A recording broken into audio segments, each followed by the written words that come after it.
ദൈവനാമത്തിൽ ഏവർക്കും സ്നേഹവന്ദനം. വീണ്ടും ഒരുമിച്ച് വിവിധ ഇടങ്ങളിലായിരുന്നു കൊണ്ട് നമുക്ക് ദൈവവചനം ധ്യാനിക്കുവാൻ ദൈവമിടയാക്കി തന്ന വലിയ കൃപയ്ക്കായി ദൈവത്തെ സ്തുതിക്കുന്നു. ഈ ആണ്ടിൻ്റെ ഈ 6-ാമത്തെ മാസത്തിൻ്റെ അവസാനത്തെ ദിവസത്തിലേക്ക് നാം കടന്നു വന്നിരിക്കുന്നല്ലോ. ഈ പകുതി വർഷം ദൈവം നമ്മെ നടത്തിയ കൃപകളെ ഓർത്ത് ദൈവത്തിന് സ്തോത്രം ചെയ്യാം. തുടർന്നുള്ള ആയുസ്സും ഏറ്റവും അനുഗ്രഹമായി തീരട്ടെ എന്ന് പ്രത്യേകം പ്രാർത്ഥിക്കുന്നു. ഇന്നത്തെ നമ്മുടെ ധ്യാനത്തിനായി വിശുദ്ധ മത്തായി എഴുതിയ സുവിശേഷം 24-ാം അധ്യായം 42 മുതലുള്ള വാക്യങ്ങളാണ് വേർതിരിച്ചിരിക്കുന്നത്. അതിൽ നിന്ന് 2 വാക്യങ്ങൾ വായിക്കട്ടെ. ഒന്ന്, മാത്യു ചാപ്റ്റർ 24 വേഴ്സ് 42. നിങ്ങളുടെ കർത്താവ് ഏത് ദിവസത്തിൽ വരുന്നു എന്ന് നിങ്ങൾ അറിയായികൊണ്ട് ഉണർന്നിരിപ്പിൻ എന്ന് പറയുന്നതാണ്. രണ്ടാമതായിട്ട് ഈ ഭാഗം നമ്മളെ ഓർമ്മിപ്പിക്കുന്ന മറ്റൊരു കാര്യം 44-ാമത്തെ വാക്യം വേഴ്സ് 44. അങ്ങനെ നിങ്ങൾ നനയ്ക്കാത്ത നാഴികയിൽ മനുഷ്യപുത്രൻ വരുന്നതുകൊണ്ട് നിങ്ങളും ഒരുങ്ങിയിരിപ്പിൻ. ഈ ഭാഗങ്ങൾ നമ്മെ ഓർമ്മിപ്പിക്കുന്ന 2 കാര്യങ്ങളാണ്. ഒന്ന്, കർത്താവിൻ്റെ വരവിനെക്കുറിച്ചും 2, നാം ഒരുക്കമുള്ളവരായിരിക്കേണ്ടതിനെക്കുറിച്ചുമാണ്. ഇന്നത്തെ ധ്യാനവും നമുക്ക് സഭയായി നിശ്ചയിച്ചിരിക്കുന്നത് അത് തന്നെയാണ്. കർത്താവിൻ്റെ മഹത്വ പ്രത്യക്ഷതയും അതുപോലെ ജാഗരൂകരാകേണ്ട ശിഷ്യ സമൂഹവും എന്നുള്ളതാണ്.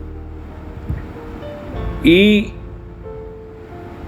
സുവിശേഷത്തിൻ്റെ ഈ ഭാഗങ്ങൾ, പ്രത്യേകിച്ച് 23, 24, 25 അധ്യായങ്ങൾ നാം നോക്കുമ്പോൾ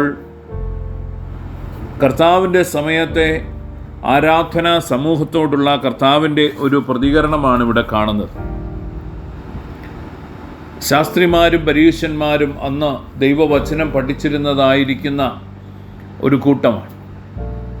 അവരുടെ വിശ്വാസത്തെ നോക്കി കർത്താവ് പറയുന്നതായിരിക്കുന്ന കാര്യങ്ങൾ നമുക്ക് ഈ അധ്യായങ്ങളിൽ കാണുവാനായിട്ട് സാധിക്കും. അവരൊക്കെയും അതിനെ അക്ഷരാർത്ഥത്തിൽ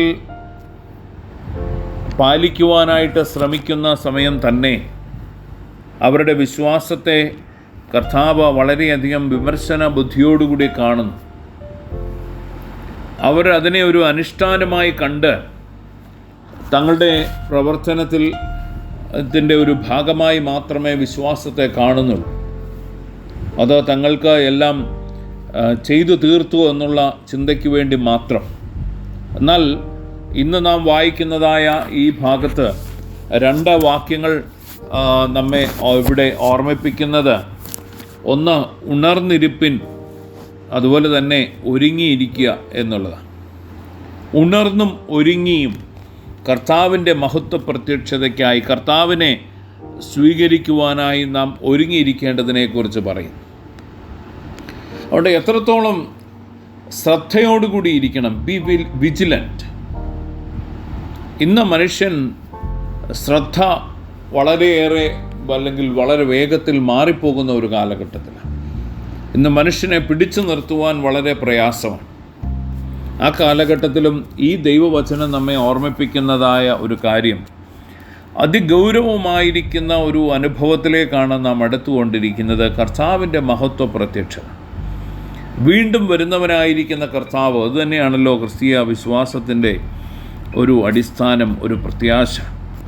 കർത്താവ് തൻ്റെ മഹത്വ പ്രത്യക്ഷതയിൽ നമ്മളെ എല്ലാവരെയും തന്നോട് കൂടെ ചേർക്കും എന്നുള്ള ഒരു വലിയ വിശ്വാസം നമ്മെ എല്ലാം ഇന്ന് നയിക്കുന്നുണ്ട്. എന്നാൽ ഈ വിശ്വാസം നമുക്ക് ഉള്ള പോലെ തന്നെ അതിനായി നാം എത്രത്തോളം നമ്മെ തന്നെ തയ്യാറാക്കിയിട്ടുണ്ട് എന്നുള്ളതാണ്. How far we are prepared for the glorious coming of our lord. ഇത് നമ്മളോട് തന്നെ നാം ചോദിക്കേണ്ട ഒരു കാര്യമാണ്. അവിടെ കർത്താവിൻ്റെ പ്രത്യക്ഷതയെക്കുറിച്ച് പല രീതിയിൽ ചിന്തിക്കുന്നവരുണ്ടാകാം. അതുകൊണ്ട് കർത്താവിൻ്റെ വരവിനെക്കുറിച്ച് നാം ചിന്തിക്കുകയോ അതെങ്ങനെയായിരിക്കും എന്നുള്ളതിനെക്കുറിച്ച് നാം ഭാരപ്പെടുകയോ ചെയ്യേണ്ട എന്നുള്ളതാണ് എൻ്റെ ഒരു ചിന്ത. അതുകൊണ്ട് കർത്താവ് വന്നാൽ കർത്താവിൻ്റെ സന്നിധിയിൽ നാം നിൽക്കാൻ എത്രത്തോളം യോഗ്യരും ഒരുങ്ങിയുമാണെന്നുള്ളതാണ് നമ്മളെക്കുറിച്ചുള്ള ഒരു ചിന്ത ഉണ്ടായിരിക്കേണ്ടത്. അതുകൊണ്ട് കർത്താവ് എങ്ങനെ വന്നാലും എപ്പോൾ വന്നാലും കർത്താവിനെ സ്വീകരിക്കാൻ നാം ഒരുക്കം ഉള്ളവരായിരിക്കുക, ഉണർന്നിരിക്കുന്നവരായിരിക്കുക. 25-ാം അധ്യായം 10 കന്യകമാരുടെ സംഭവം നമുക്കെല്ലാവർക്കും വളരെ പരിചിതമാണ്. അവിടെയും പറയുന്നിരിക്കുന്ന ഒരു കാര്യം ഇതാണ്: ആകയാൽ നാളും നാഴികയും അറിയായികയാൽ നിങ്ങൾ ഉണർന്നിരിപ്പിൻ എന്ന് പറയും. അവിടെയും എല്ലാ ഒരുക്കങ്ങളോടും കൂടി ഇരുന്നവരാണ്, എന്നാൽ ജാഗരൂകരായിരുന്നില്ല, വിജിലൻ്റ് ആയിരുന്നില്ല. അവരുടെ ജീവിതത്തിൽ ചില കാര്യങ്ങളൊക്കെ തീർന്നു പോകുന്ന അനുഭവം, ഇല്ലാതെയായി പോകുന്ന അനുഭവം, അതവരെ മണവാളനെ അറിയാത്ത ഒരു കൂട്ടമാക്കി തീർക്കുന്നതായിരിക്കും നമുക്ക് കാണുന്നുണ്ട്. അതുകൊണ്ട് നമ്മുടെ ശ്രദ്ധക്കുറവ് നമ്മളെ ഇന്ന് ഇതിൽ നിന്ന് അന്യരാക്കി കളയുന്നു. അതുകൊണ്ട് അവിടെ പറയുന്ന ഒരു കാര്യം എന്നെ ഏറ്റവും കൂടുതൽ ചിന്തിപ്പിച്ചതായിരിക്കുന്ന ഒരു കാര്യമാണ്. അതുകൊണ്ട് എന്ത് ചെയ്തു, എന്തുണ്ടായിരുന്നു എന്നുള്ളതിനേക്കാൾ ഉപരി മണവാളൻ വന്നപ്പോൾ അവരെക്കുറിച്ച് പറയുന്നത് ഞാൻ നിങ്ങളെ അറിയുന്നില്ല എന്നുള്ളതാണ്. I don't know U.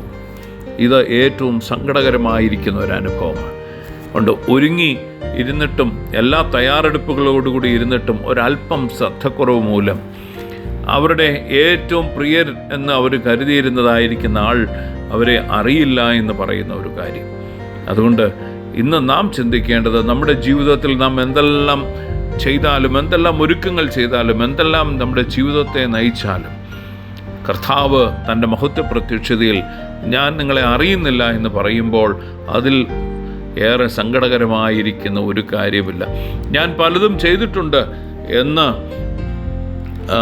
25-ാം അധ്യായത്തിൻ്റെ അവസാന ഭാഗങ്ങളിൽ ആളുകൾ പറയുന്നുണ്ട്. ഞങ്ങൾ അറിഞ്ഞില്ല, ഞങ്ങളങ്ങനെ ശ്രദ്ധിച്ചില്ല എന്ന് പറയുന്നുണ്ട്. അതുകൊണ്ട് കർത്താവ് പറയുന്നു, ഏറ്റവും ചെറിയവരിൽ ഒരുത്തനെ നിങ്ങൾ ചെയ്തിടത്തോളം എല്ലാം എനിക്ക് ചെയ്തു, അല്ലെങ്കിൽ ഏറ്റവും ചെറിയവരിൽ ഒരുത്തനെ നിങ്ങൾ ചെയ്യാഞ്ഞിടത്തോളം എല്ലാം എനിക്കാണ് ചെയ്യാഞ്ഞത് എന്നും പറയുന്നുണ്ട്. അതുകൊണ്ട് ഏറ്റവും ശ്രദ്ധയോടുകൂടി ജാഗരൂകരായിരിക്കേണ്ട ഒരു കാലഘട്ടമാണ് ഇത് എന്ന് ഈ ഭാഗം നമ്മെ വളരെ ശക്തമായി ഓർമ്മിപ്പിക്കുന്നു. അതുകൊണ്ട് നമുക്ക് ഏറ്റവും തീഷ്ണതയോടുകൂടി, ചിന്തയോടുകൂടി നമുക്ക് ഈ ദിവസങ്ങൾ കഴിക്കാം, നമ്മുടെ ആയുസ് കഴിക്കാം. അതുകൊണ്ട് അതിന് ദൈവം നമ്മളെല്ലാവരെയും സഹായിക്കട്ടെ എന്ന് പ്രത്യേകം പ്രാർത്ഥിക്കുന്നു.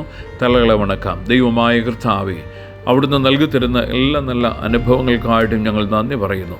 കർത്താവേ, പലപ്പോഴും ഞങ്ങളുടെ ജീവിതത്തിൽ വന്നു പോയിട്ടുള്ള ശ്രദ്ധക്കുറവിനെ അവിടുന്ന് നീക്കി അവിടുത്തെ മഹത്വ സന്നിധിയിൽ കർത്താവേ നിഷ്കളങ്കരും ഏറ്റവും വിശ്വസ്തരുമായി ഞങ്ങൾ തീരുവാൻ നിൽപ്പാൻ തക്കവണ്ണം ഞങ്ങളെല്ലാവരെയും അവർ ഒരുക്കണമെന്ന് പ്രാർത്ഥിക്കുന്നു. കർത്താവേ, തിരുവചനത്താൽ ഞങ്ങളെ അനുഗ്രഹിച്ചതിനായി സ്തോത്രം. യേശുവിൻ്റെ നാമത്തിൽ തന്നെ ആമേൻ.